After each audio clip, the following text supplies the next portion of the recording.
Hi guys, आप में से बहुत सारे लोगों का मुझे कमेंट्स आ रहा था कि iQOO 13 से iQOO 15 के बीच में हमें कितना ज्यादा फर्क देखने को मिलने वाला है।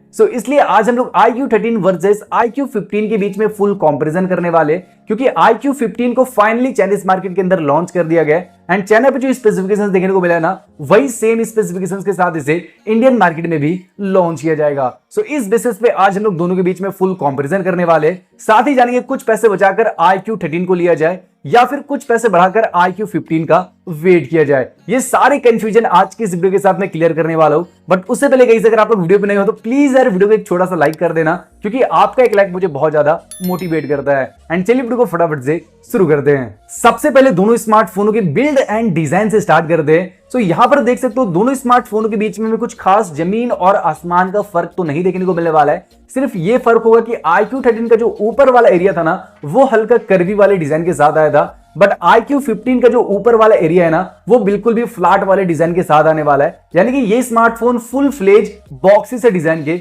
साथ आएगा। बाकी ऑलमोस्ट यहाँ पर डिजाइनिंग सेम रहने वाला है। लाइक बैक में आपको ग्लास बिल्ड का सपोर्ट मिलेगा, साइड पे एल्यूमिनियम मेटल फ्रेम रहने वाला है दोनों स्मार्टफोनों के साथ, एंड दोनों पे ही IP68 प्लस IP69 का रेटिंग दिया गया है। साथ ही दोनों के कैमरा के सराउंडिंग RGB लाइट्स देखने को मिले, जो कि आप लोग अपने हिसाब से कस्टमाइज कर पाओगे। तो यहां पर डिजाइनिंग एंड बिल्ड क्वालिटी के ऊपर हमें कुछ खास मेजर फर्क बोलोगे तो नहीं देखने को मिला है। लेकिन बात करें दोनों के अंदर के स्पेक्स के बीच में हमें क्या कुछ फर्क देखने को मिला है, स्टार्ट करते हैं लोग दोनों स्मार्टफोन के डिस्प्ले से। iQOO 13 में दिया गया था 6.82 इंचेस की एक 2K रेजोल्यूशन के साथ एक फ्लैट LTPO OLED डिस्प्ले, जहां पर 144 हर्ट्ज वाला डिस्प्ले दिया गया था।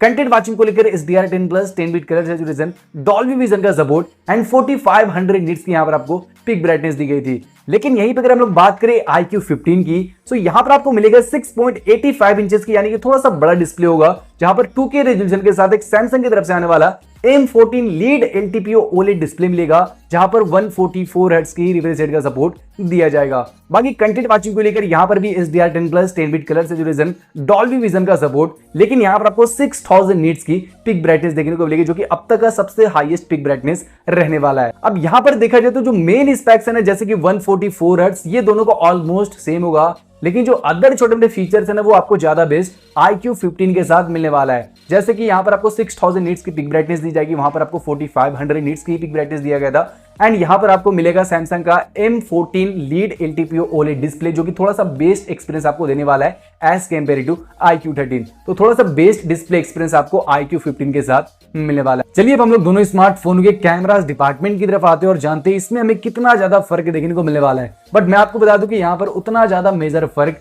नहीं रहने वाला है। सबसे पहले बात करें iQOO 13 की कैमरास की, यहां पर आपको दिया गया है ट्रिपल कैमरे के सिर्फ, जहां पर मिला है 50 मेगापिक्सल की प्राइमरी शूटर विद वॉइस, जहां पर दिया गया है सोनी IMX 900 वाला सेंसर। बाकी 50 मेगापिक्सल का टेलीफोटो पेरिस्कोप लेंस, जहां पर आपको 2x का ऑप्टिकल जूम दिया गया है। ये चीज याद रखना कि यहां पर आपको 2x का ऑप्टिकल जूम दिया गया है। इसके अलावा 50 मेगापिक्सल का अल्ट्रा वाइड एंगल, जहां पर सैमसंग का J-in-1 वाला सेंसर यूज किया गया है। यहीं पर हम लोग बात करें iQOO 15 की, यहां पर भी आपको दिया गया है ट्रिपल कैमरे के सिर्फ, जहां पर दिया जाएगा 50 मेगापिक्सल की प्राइमरी शूटर विद वॉइस, जहां पर सोनी IMX 900 वाला ही सिमिलर सेंसर यहां पर भी आपको देखने को मिलने वाला है। बाकी 50 मेगापिक्सल का टेलीफोटो पेरिस्कोप लेंस यहां पर दिया जाएगा, लेकिन यहां पर आपको 3x का ऑप्टिकल जूम मिलेगा। यानी कि iQOO 13 में आपको 2x का ऑप्टिकल जूम दिया गया था, बट iQOO 15 में आपको 3x का ऑप्टिकल जूम मिलेगा। बाकी 50 मेगापिक्सल का यहां पर भी अल्ट्रा वाइड एंगल रहने वाला, और यहां पर भी सैमसंग का J-in-1 वाला ही सेंसर को यूज किया गया है। तो यहां पर देखा जाए तो कैमरास के ऊपर कुछ खास मेजर फर्क नहीं देखने को मिलेगा। मतलब iQOO 13 में आपको 2x का ऑप्टिकल जूम मिलेगा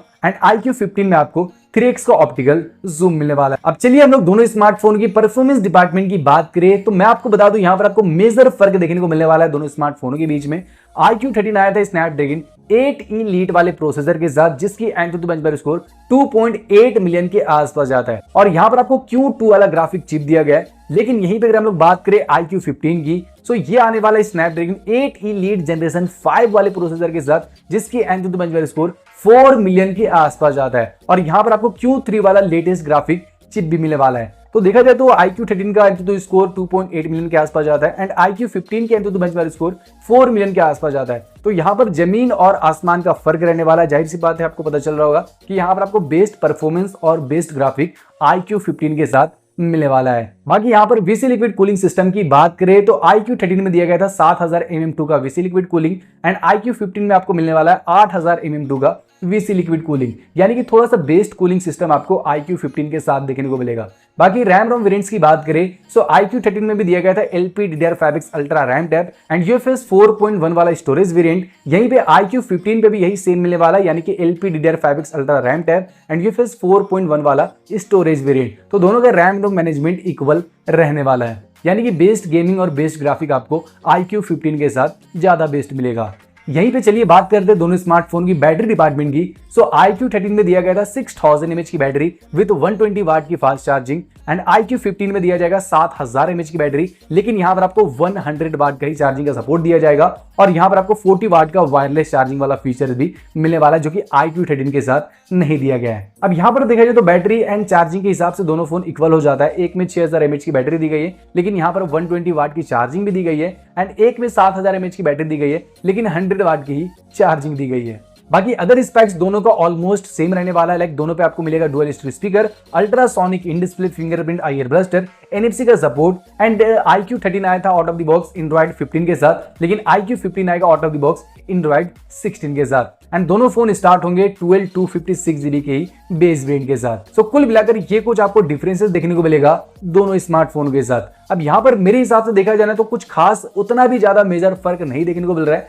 iQOO 13 के साथ भी आप लोग अच्छे खासे गेमिंग, अच्छे खासे डिस्प्ले एक्सपीरियंस, अच्छा खासा मल्टीटास्किंग वगैरह सब कुछ कर पाओगे, इस पर भी कोई भी शिकायत नहीं आने वाली है। लेकिन थोड़ा सा बेटर एक्सपीरियंस चाहते हो तो iQOO 15 आपके लिए बेस्ट होगा, लेकिन अगर आप लोग पैसा बचाना चाहते हो और वही सेम एक्सपीरियंस आपको कम बजट में लेना है तो iQOO 13 आपके लिए बेस्ट ऑप्शन रहने वाला है। अब चलिए दोनों के प्राइसिंग की डिफरेंसेस के बारे में बात करें। सो iQOO 13 अभी चल रहा है 51,000 के प्राइस पॉइंट पे, बट iQOO 15 बताया जा रहा है कि यह आ सकता है 60 से 65,000 के प्राइस सेगमेंट तक। तो यहां पर देखा जाए तो आपका 10 से 15,000 बचने वाला है। अगर आप लोग iQOO 13 में सेम एक्सपीरियंस iQOO 15 का लेना चाहते हो तो आप लोग कम बजट में iQOO 13 को भी देख सकते हो, जैसे कि मैं आपको बार बार बोल रहा हूं। लेकिन अगर आपको बेस्ट और थोड़ा यूनिक एक्सपीरियंस चाहिए तो फिर आप लोग iQOO 15 का वेट कर सकते हो। 15,000 एक्स्ट्रा आप लोग रखना, 15 से 20,000, क्योंकि 60 से 65 या फिर 70,000 के आसपास तक भी जा सकता है। तो ये था गाइस मेरा एक ऑनेस्ट ओपिनियन। अब आप लोग बताना कि आप लोग कौन से स्मार्टफोन को लेने वाले हो, कमेंट करके अपना ओपिनियन बता सकते हो। फिलहाल तब तक के लिए चलता हूं, मिलते हैं अगले फ्रेश वीडियो के साथ। तब तक के लिए bye bye and take care.